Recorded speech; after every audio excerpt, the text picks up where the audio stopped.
제 이름은 에단 밀러입니다. 미국 뉴욕에서 태어나 자란 평범한 청년이었지만 지금 이 글을 쓰는 순간만큼은 제 인생을 송두리째 바꿔놓은 이야기를 전하려 합니다. 어느 날 단 하나의 말이 제 인생을 멈춰 세웠습니다. TV 속 누군가가 울먹이며 건넨 짧은 말. 괜찮아요. 이 단어 하나가 머릿속에서 떠나지 않았습니다. 단순한 위로로는 설명되지 않는 어딘지 모르게 따뜻하고 깊은 울림이 있는 말. 그 한마디 때문에 저는 한국이라는 나라에 왔고 그 말의 진짜 의미를 찾아 수천 개의 단어와 수백 개의 문장을 따라가게 되었습니다. 이제부터 제가 들려드릴 이야기는 한 외국인이 한글이라는 언어를 통해 자신의 감정을 처음으로 말하게 된 여정입니다. 그리고 그 끝엔 잃어버린 진심이 다시 말이 되는 순간이 담겨 있습니다. 그 시작은 너무도 평범했습니다. 어느 늦은 밤, 지친 하루를 마무리하며 무심코 틀어놓은 한국 드라마 속에서였죠. 한 여주인공이 울고 있는 상대에게 다가가 조용히 이렇게 말했습니다. 괜찮아요. 단 3글자. 단 한 문장. 그런데 이상하게도 그 말이 귓가를 맴돌았습니다. 그냥 지나칠 수 없었습니다. 괜찮아요. 그 말은 영어 자막으로는 It's okay 혹은 I'm fine 이라고 번역되었지만 저는 알 수 있었습니다. 그 말이 단순히 괜찮다는 뜻이 아니라는 것을요. 그 말 속에는 너의 아픔을 이해한다. 지금은 힘들겠지만 곧 나아질 거야. 나는 내 편이야 라는 여러 겹의 마음이 담겨 있었어요. 단어 하나에 이렇게 깊은 감정이 담긴다는 것. 저는 처음 겪는 일이었습니다. 저는 원래 언어에 특별한 관심이 있던 사람이 아니었습니다. 모국어인 영어조차도 솔직히 말하면 감정을 자유롭게 표현하는 데는 한계가 있다고 생각하며 살아왔어요. 그저 학교에서 배운 형식대로 글을 쓰고 정해진 틀 안에서 대화하고 필요할 때만 말을 꺼내는 편이었습니다. 사람들과 깊은 감정 교류를 나누기보다는 조용히 책을 읽고 글을 쓰는 것을 더 좋아했습니다. 그래서일까요? 저는 어릴 때부터 문학을 좋아했지만 정작 제 감정을 글로 표현하는 일에는 늘 어려움이 있었어요. 표현력이라는 것이 단지 단어를 많이 아는 것만으로 되는 건 아니라는 걸 어렴풋이 느끼고 있었습니다. 그러나 그게 정확히 무엇 때문인지, 어떻게 해야 더 솔직하고 따뜻하게 말할 수 있는지에 대해선 알지 못했죠. 그러던 중 대학 시절 우연히 한국 드라마를 접하게 되었습니다. 자막으로만 보는 한국어 대사들은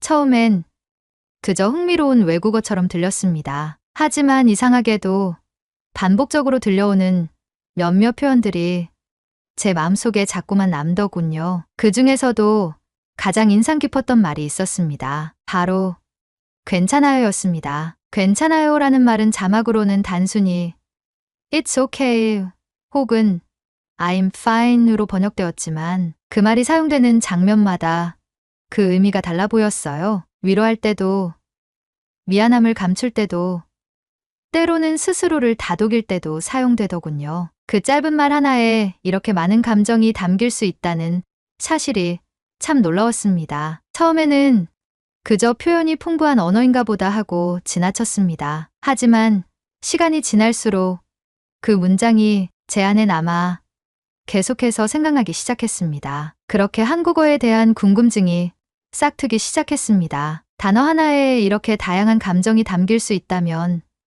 이 언어 전체는 도대체 어떤 구조를 가지고 있을까? 또 이 언어를 사용하는 사람들은 어떤 방식으로 감정을 주고받을까? 저는 결국 교환학생 프로그램을 통해 한국으로 오는 길을 선택하게 되었습니다. 정확히는 한국어를 배우기 위해서라기보다는 그 언어가 만들어낸 문화와 사람들의 감정, 표현 방식을 직접 경험하고 싶었기 때문입니다. 처음 한국에 왔을 때 한글은 제게 하나의 암호 같았습니다. 기호처럼 생긴 글자들이 도무지 익숙해지지 않았고 발음은 낯설었으며 억양은 정서적으로 너무나 강하게 다가왔습니다. 모든 것이 새롭고 어려웠습니다. 그럼에도 불구하고 저는 이상하게도 한글이 참 아름답다고 느꼈습니다. 글자 하나하나가 어떤 리듬을 가지고 있었고 그 조합이 만들어내는 소리는 단순히 정보가 아니라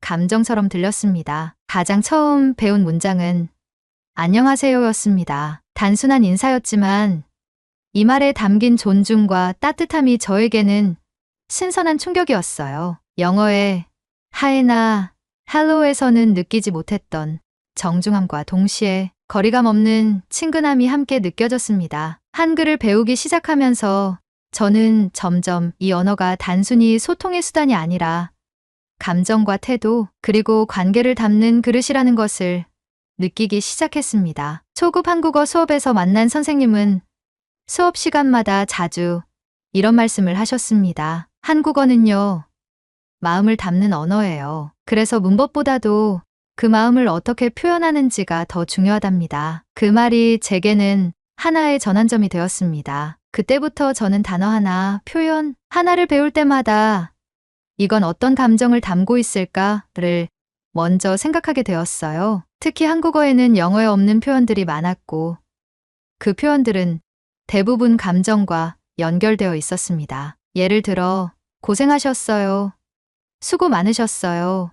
같은 말들은 단순히 우아이나 thank you 로는 번역되지 않는 따뜻함이 있었습니다. 말하는 사람의 입장에서 듣는 사람을 배려하고 위로하는 태도가 자연스럽게 녹아 있었죠. 한국어를 배우면서 저는 점점 제 자신을 돌아보게 되었습니다. 왜 나는 그동안 감정을 숨겨왔을까?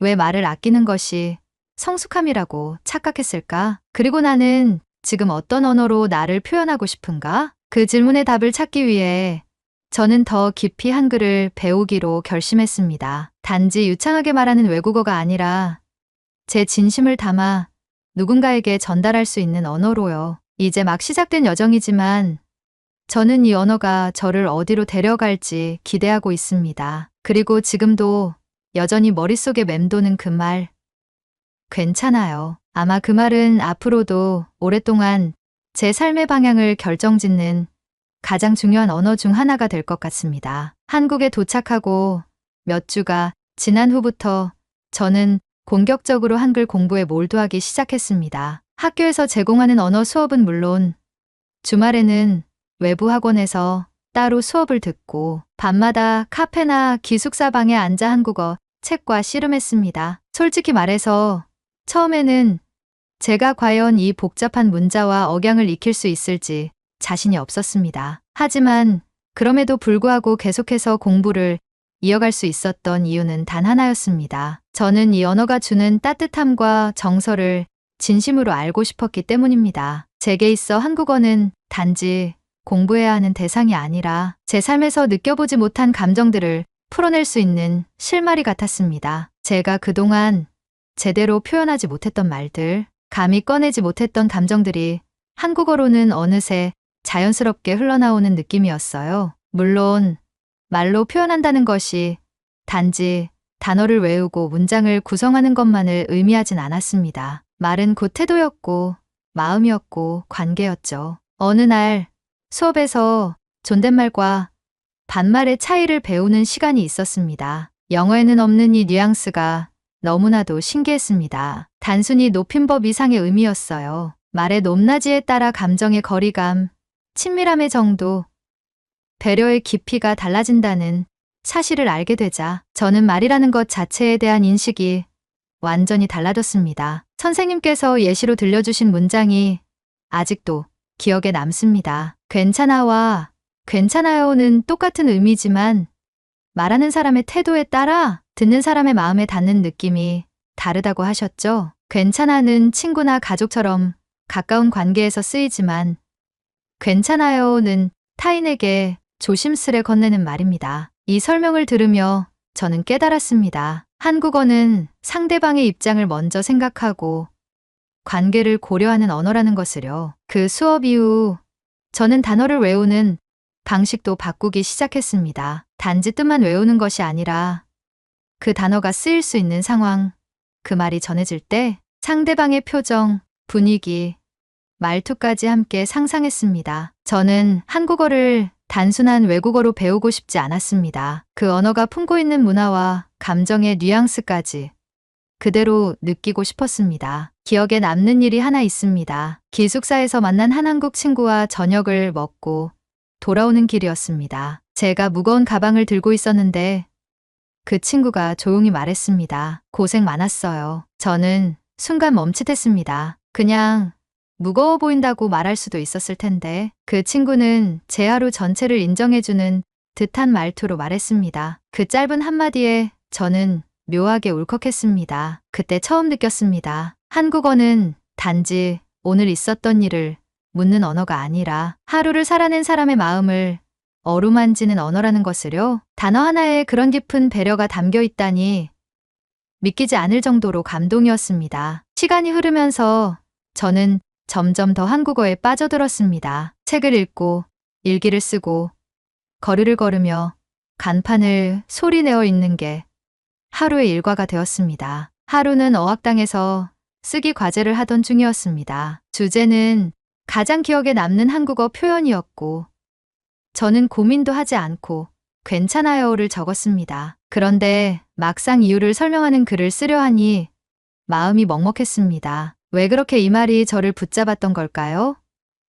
저는 곰곰이 생각해 보았습니다. 그리고 그 이유를 결국 알게 되었습니다. 그것은 어릴 적 경험 때문이었습니다. 제가 10살이 되던 해 어머니가 병으로 돌아가셨습니다. 병상에 누워 계시던 어머니는 점점 말을 하지 않으셨고 저는 너무 어리고 어색해서 끝내 사랑해요 라는 말을 제대로 전하지 못했습니다. 그 일은 제게 평생의 후회로 남아 있었습니다. 말이라는 것은 언제든 할 수 있다고 생각했지만 때로는 너무 늦어버리면 꺼낼 수 없는 것이기도 하다는 것을 저는 그때 처음 배웠습니다. 그리고 한국어를 배우며 저는 그때 하지 못한 말을 이 언어로라도 전하고 싶다는 마음이 들었습니다. 괜찮아요는 그런 저의 마음과 닿아 있었습니다. 그 말 속에는 미안함도 위로도 아직 끝나지 않은 사랑도 함께 담겨 있었기 때문입니다. 한글을 배우며 저는 제가 누구인지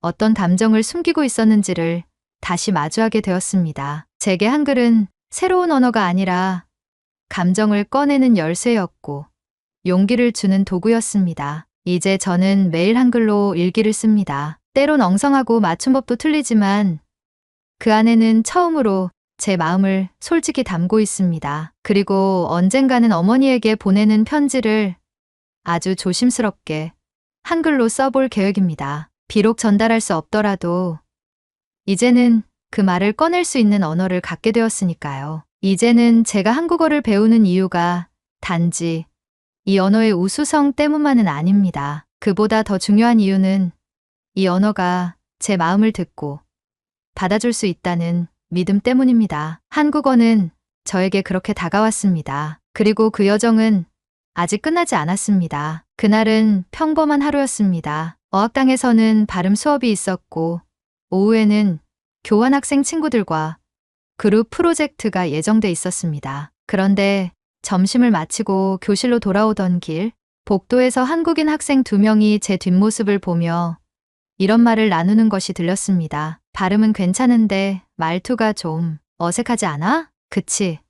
약간 기계 같아. 감정이 안 느껴져. 그 말에 저는 발걸음을 멈췄습니다. 무심코 흘려들은 척했지만 가슴 깊은 곳이 조용히 흔들렸습니다. 저는 매일매일 단어를 외우고 문법을 익히고 예절과 억양까지 따라하려 노력해왔습니다. 그런데 감정이 느껴지지 않는다는 그 한마디는 마치 제가 쌓아올린 모든 것을 부정하는 것처럼 들렸습니다. 그날 밤 저는 처음으로 책상 앞에 앉아 한글 노트를 덮었습니다. 나는 정말 이 언어를 이해하고 있는 걸까? 그 질문이 머릿속을 떠나지 않았습니다. 그날 이후로 저는 말수가 줄었습니다. 누가 제 발음을 평가하지 않아도 누가 무례한 말을 하지 않아도 저는 스스로 제 한국어가 부족하다고 느끼기 시작했습니다. 말끝마다 조심스러워졌고 웃음도 어색해졌습니다. 저는 이전까지 열심히 외웠던 단어들이 머릿속에서 하나둘씩 흩어지는 기분을 느꼈습니다. 기숙사에서 친하게 지내던 한국 친구 지훈도 그런 저를 눈치챘는지 어느 날 조심스럽게 말을 걸었습니다. 애단, 무슨 일 있어? 요즘은 거의 말 안 하더라. 저는 고개를 저으며 억지 미소를 지었습니다. 아니야. 그냥 피곤해서. 하지만 사실은 피곤한 게 아니었습니다. 말이 무서웠습니다. 괜찮아요 하는 말을 그토록 좋아했던 제가 지금은 아무 말도 하지 않으려 하고 있었습니다. 그날 밤 저는 오랜만에 한글 일기장을 펼쳤습니다. 그동안 써 내려갔던 문장들이 전보다 더 어색하게 느껴졌습니다. 내가 정말 이 말을 이해하고 쓴 걸까? 라는 생각이 들었습니다. 저는 한 문장도 제대로 마무리하지 못한 채 펜을 덮었습니다. 다음 날 수업에서는 감정을 표현하는 한국어라는 주제로 발표가 있었는데 저는 그 수업에 결석했습니다. 모든 게 버겁게 느껴졌고 갑자기 한국어가 저를 돕는 도구가 아니라 저를 가두는 벽처럼 느껴졌습니다. 제가 그렇게 사랑했던 한글이 그날은 저에게 너무나 멀게만 느껴졌습니다. 며칠이 흘렀습니다. 말을 아끼고 한국어 책도 손에서 놓고 제 안의 언어를 가두고 살던 시간이었어요. 어느 날 지훈이 조용히 제게 작은 종이봉투 하나를 내밀었습니다. 너 이거 그냥 한번 읽어봐. 그 안에는 얇은 카드 하나가 들어있었습니다. 앞면에는 정갈한 글씨로 이렇게 적혀 있었습니다. 에다나, 너의 한국어는 단 한 문장도 기계 같지 않아.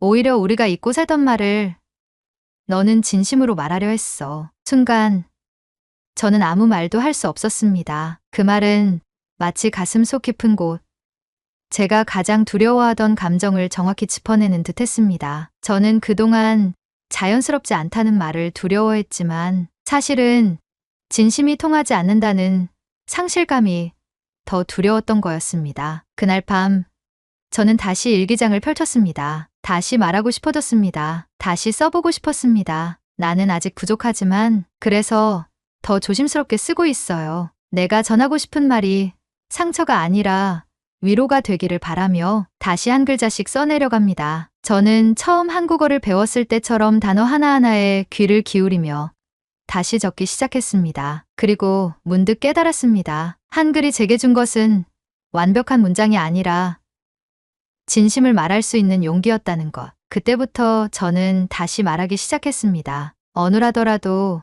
더디더라도 진심만큼은 분명히 닿을 거라는 믿음이 생겼습니다. 몇 달이 흘렀습니다. 계절이 바뀌고 제 한국어도 함께 바뀌었습니다. 여전히 부족하고 어색한 부분이 있지만 이제는 그것이 부끄럽지 않습니다. 중요한 건 완벽한 문장이 아니라 그 안에 담긴 진심이라는 것을 저는 알게 되었기 때문입니다. 교환학생 프로그램의 마지막 날, 저는 어학당 수업에서 작별 인사를 해야 했습니다. 선생님과 친구들 앞에 서자 자연스레 긴장감이 몰려왔습니다. 그러나 이번엔 피하지 않기로 했습니다. 저는 작은 종이 한 장을 꺼내 천천히 읽기 시작했습니다. 그것은 제가 직접 한국어로 쓴 짧은 편지였습니다. 처음 한국어를 만났을 때 저는 단어를 외우고 문장을 만들었습니다. 하지만 그보다 더 어려웠던 것은 제 감정을 어떻게 이 언어로 말할 수 있을까 하는 고민이었습니다. 어느 날부터 말이 두려워졌고 쓰는 것이 창피하게 느껴졌습니다. 그럴 때마다 저는 다시 괜찮아요라는 말을 떠올렸습니다. 그 말은 제게 용기였고 위로였고 시작이었습니다. 저는 이제 압니다. 말이란 완벽해야만 전달되는 것이 아니라는 것을요. 오히려 서툴러도 진심이 있다면 그건 누군가의 마음을 움직일 수 있다는 것을요. 제 말을 듣고 있던 친구들이 고개를 끄덕였고 선생님은 조용히 웃으셨습니다. 그리고 수업이 끝난 뒤 지훈이 제게 말했습니다. 너는 우리보다 더 따뜻하게 한국어를 썼어. 그건 누구도 흉내낼 수 없는 말이야. 그 말에 저는 처음으로 진심으로 한국어로 대답했습니다. 정말 고마워요. 그 이후 저는 마음속 결심을 실천에 옮기기로 했습니다. 학교 근처 복지관에서 외국인을 대상으로 한국어를 가르치는 자원봉사를 시작했습니다. 아직 많이 부족했지만 저처럼 처음 한국어를 접한 사람들에게 따뜻한 문장을 전하고 싶었습니다. 제가 느꼈던 그 위로와 다정함을 누군가에게도 전하고 싶었기 때문입니다. 한 달 뒤 수업이 끝난 후 한 베트남 출신 청년이 제게 조용히 건넨 말이 있었습니다. 선생님, 오늘 제가 쓴 말 맞았나요? 오늘 하루도 고생 많았어요. 그 말을 듣는 순간 저는 눈물이 고였습니다. 몇 달 전 제 가슴을 울렸던 바로 그 표현을 이제는 누군가에게 건네주고 있다는 사실이 믿기지 않을 만큼 벅찼습니다. 한국을 떠나는 날 저는 혼자 인천공항에 앉아 작은 편지를 한 장 더 썼습니다. 이번엔 어머니에게 보내는 편지였습니다. 물론 전달할 수 없는 편지였지만 이제야 할 수 있는 말이었습니다. 그리고 그 편지는 처음부터 끝까지 한글로 쓰여졌습니다. 엄마, 그땐 말하지 못했어요. 너무 어려서였고 어색했어요. 하지만 이제 말할 수 있어요. 괜찮아요. 정말 괜찮아요. 그리고 사랑해요. 비행기에 오르기 전 저는 마지막으로 일기장을 펼쳤습니다. 그리고 맨 마지막 페이지에 이렇게 적었습니다. 한국어는 내게 말을 가르친 것이 아니라 마음을 꺼내는 법을 가르쳐 줬다. 나는 이제 마음을 말할 수 있는 사람이 되었다. 저는 한국어를 통해 다시 제 자신을 만났고 말의 힘을 믿게 되었습니다. 한글은 제게 단지 언어가 아니었습니다. 그것은 마음을 담는 그릇이었고 잃어버렸던 감정을 되찾게 해준 친구였습니다. 한국어는 여전히 어렵고 저에게는 평생 배워야 할 언어일지도 모릅니다. 하지만 그 언어를 통해 저는 비로소 제 진심을 말할 수 있게 되었습니다. 그것이면 충분합니다. 오늘 이 목소리가 여러분 마음에도 작은 울림으로 남았기를 바랍니다. 혹시 여러분도 전하지 못한 진심이 있다면 한글로 마음을 담아 한 문장 써보시는 건 어떨까요? 영상이 마음에 드셨다면 좋아요와 구독, 그리고 댓글로 여러분의 이야기도 함께 나눠주세요. 우리는 모두 누군가에게 괜찮아요 라고 말할 수 있는 사람이 될 수 있습니다. 시청해 주셔서 감사합니다. 다음 이야기에서 다시 인사드릴게요.